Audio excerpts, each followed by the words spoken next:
Good morning, Packers fans. Aaron Negler here with your Packers Daily Chat, coming to you live and early on this Monday morning. That's right, I'm headed for the airport as soon as I'm done here. But I did want to say hello and happy Monday to Packers fans worldwide. I hope everything's going well. You had a great weekend, wherever you may be in this world of ours. The Combine is upon us. That's right, the NFL Combine in person for the first time in a couple years. I was just thinking the other day how the last time I had any semblance of normalcy pre-pandemic was at the Combine 3 years ago. So it'll be nice to see everybody again in one central locale. Um, Good to see everybody in the comments section. Justin, good morning. Robert, hello. Joey the Jaguars here before school.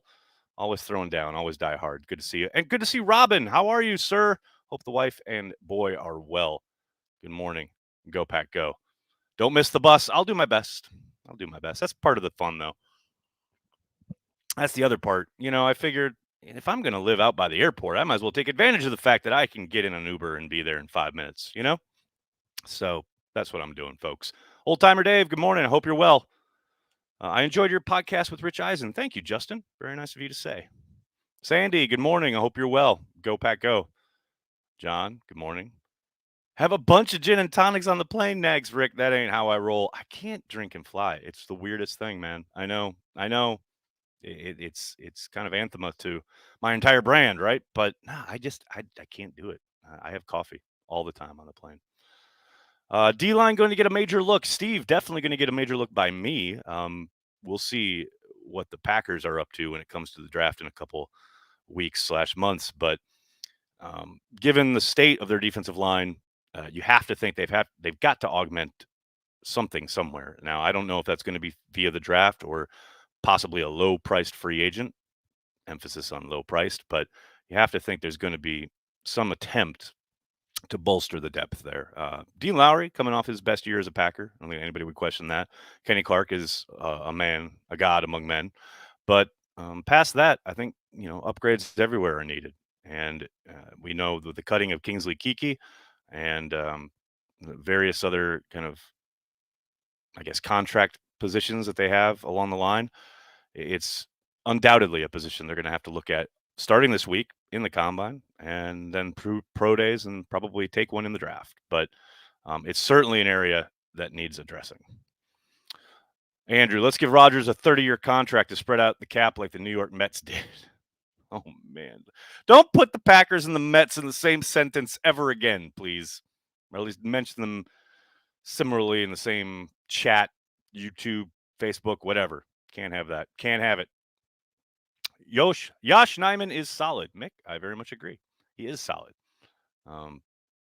It's fascinating to me to watch some of the discourse on Twitter and online and around the news that David Bakhtiari's contract was restructured. And some Packers fans out there are ready to move on simply because David obviously has been injured the last two playoff runs. It's fascinating to me that people are so ready to get rid of one of the best players at his position in the league. Is the injury frustrating? Is his absence frustrating? No question about it. As he said in our interview, nothing more than he would want. He wanted then to be out there. But there's no concerns with the knee long term. He is still the best in the business when he's on the field, which he most likely will be for 2022. This idea that the Packers should move on is absolutely absurd. I'm not saying that's what you were saying with the Yosh comment, but I've seen a lot of it. It's kind of ridiculous to me. Alex, thanks for the super chat. Hope you're well, buddy. Tooth pain keeps me distracted from 12's decision. Well, there you go. I think we could all use a little tooth pain in our life. Consider this chat. Consider Cheesehead TV some tooth pain to keep you away from having to wonder about 12's decision. Although, speaking of 12's decision, sure feels like we're going to hear something this week, one way or the other. I would keep an eye on Pat McAfee's show tomorrow. But hopefully we get some sort of resolution there and your tooth pain can go away. Jeff, thanks for the super chat. Money for a cocktail on the flight. Any player you are anxious to see out there? Not yet, Jeff. Not yet. I try to go into the Combine with a blank slate. I have definitely done that. Sky Moore is the one guy who I really, really have kind of fallen in love with. I don't even know if he's going to run at the Combine, but outside of that, trying to go in open mind. Let these gentlemen reveal themselves throughout the draft process. Brandon, thanks for the super chat. Rossini reported that teams had offers for 12 but couldn't send them to Green Bay because it would be tampering. Confused me. Why is it tampering? Because the deadline is closed, not yet new league year yet. I would suspect that would be the case. I mean, anytime these folks meet up in Indy, it's considered tampering because, um, you're not allowed to talk about a player who's on another team, under contract for another team. That's a joke Ted always used to make. But these deals get talked about all the time. I mean, there's no doubt. I would not be surprised if there were teams, specifically personnel people on teams that were either chatting with Brian, or maybe Milt or one of the guys in the personnel group, quote unquote, off the record. Um, but yeah, they're not allowed to make an offer until the window opens, which is I think March 16th.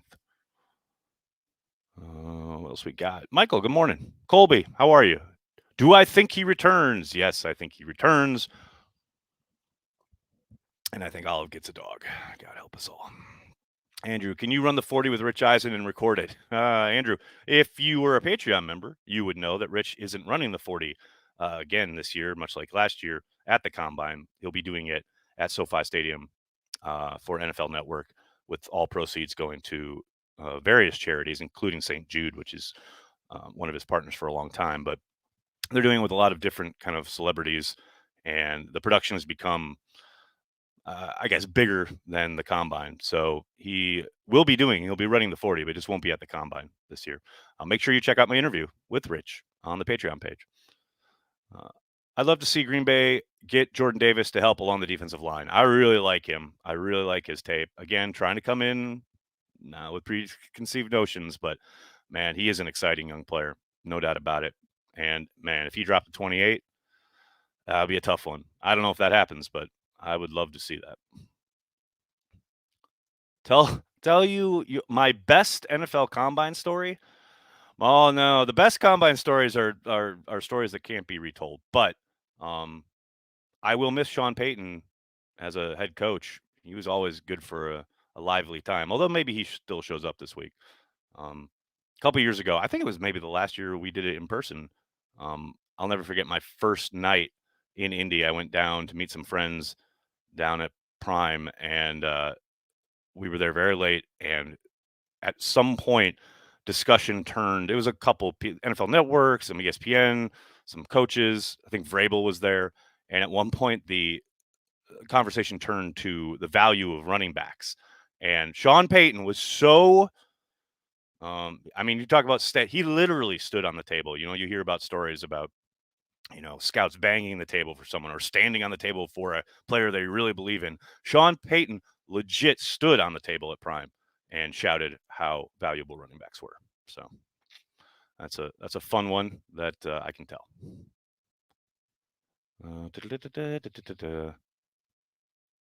Last time you leave your apartment without a dog being there, next year's Combine, you'll have to board Fido. Oh, Daniel, that's funny. No. He's got to be under center week 1. That's the gig. That was the promise. So that's just good. That gives me lead up time to Olive and I to pick out the dog. So we'll see. TKM, what's up? Thanks for the super chat. Sorry, I cannot join you for Indy happy hour. Travel safe. Have an old fashioned on me. Puppy fund if not. Thank you, TKM. Good to see you at your post. Yes, if you are in Indianapolis this week, we'll be having a Cheesehead TV meetup for everybody, Packers fans. If you are in Indy, please stop by the Indiana State Brewing Company. The information is on the Cheesehead TV homepage. I want to make sure I've got it still up there. Yep, there we go. Combine meetup Wednesday at 6 p.m. Indiana City Brewing Company at 24 Shelby Street in Indy. Wednesday, March 2nd at 6 p.m. Make sure you check it out, folks. I dreamed a dream, more power offense and a defense, bringing Sull and Campbell back, and then that dream was most likely gone for me. I love 12, but I'm ready to go forward. I hear you, Kyle. I mean, you could have most of that dream, I would think, even with 12 coming back. I mean, I do think it'll be interesting. One of the things I want to ask Matt this week is about offensive philosophy. So I think it'll be an interesting discussion if he's ready to have it. Do we draft a tackle early, or is it looking more like receiver? I would definitely think tackle before receiver as far as early goes. I think they will look at both positions throughout the draft. It always depends on how the board falls, though. I mean, you can go in hell bent on taking a tackle, and if all the quote unquote first round talents are gone at 28, and the next guy on your board is rated a third rounder, do you reach for him at 28? I don't think the Packers do. Um, but again, it really all depends on how things fall board wise. The receiver thing, it's so funny watching. I got tons of mocks and people all mocking wide receivers to the Packers at 28. I don't see it. I just don't see it unless someone really elite falls into their lap. I just don't see them pulling the trigger on a wide receiver in round one, even at 28, which is essentially almost to the second round. But that fifth year option gives you that extra year of control. They're going to want it at a premium position. I just don't see it, but you never know.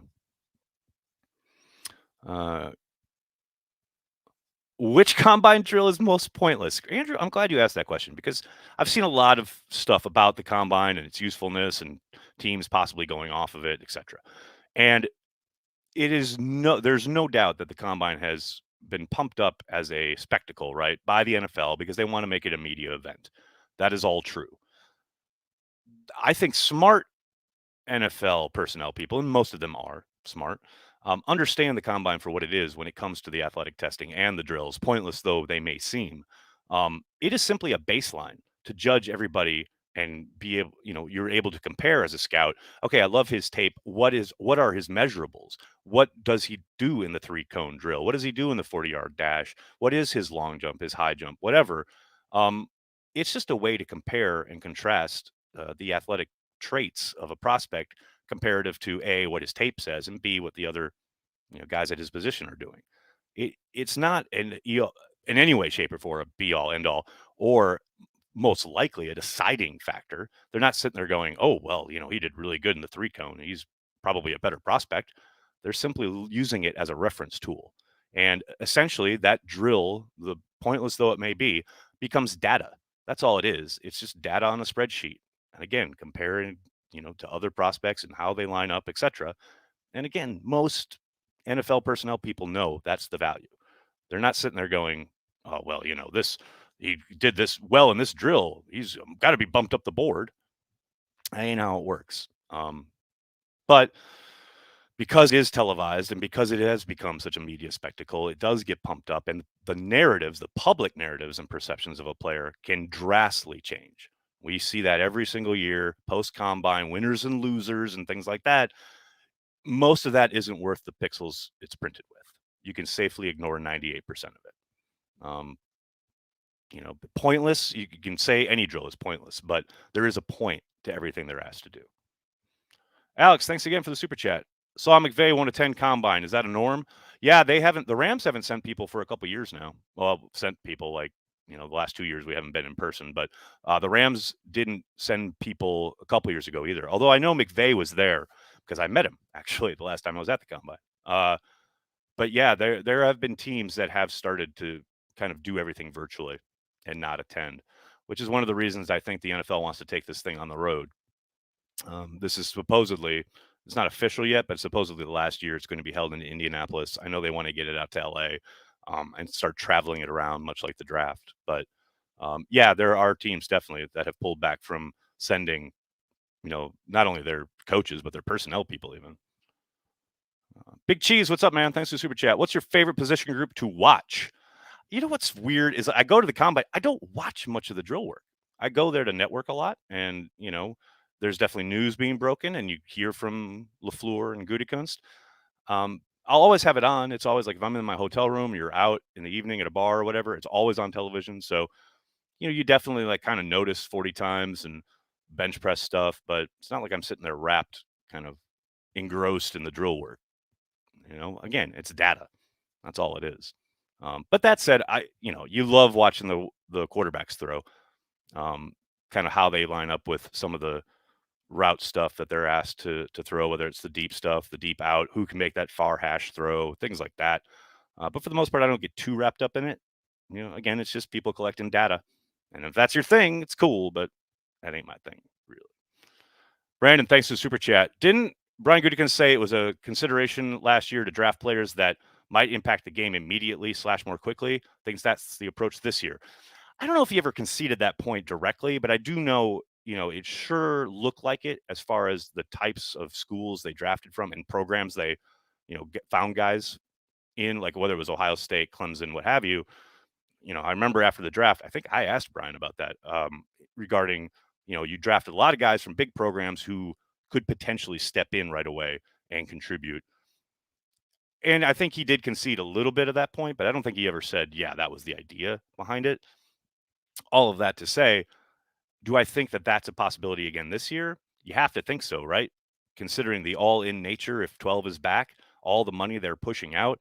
I mean, the best way to go about it is to find cheap labor that can contribute right away, and the best place to do that is in the draft. So I think we'll see them try to slide back a couple times and accrue picks, and kind of revamp the bottom half of their roster. But yeah, I think if it comes down to one guy or the other, I think a big program won't hurt their chances of being in Green Bay. No doubt about it. All right, buddy. I can't thank you guys enough for hanging out. I'm gonna have to jump a little early this week or today. Sorry. I'll most likely be back tomorrow morning. Not quite sure on timing yet. If any news breaks, obviously later today, I'll jump on this evening for some extra cheese. In the meantime, please hit like on this video and subscribe to the channel, and then tell your friends and tell your family. Cheesehead TV. We're devoted to Green Bay Packers fans worldwide. Thanks a lot, everybody. Have a great day. I'll see you in Indy. Go Pack, go.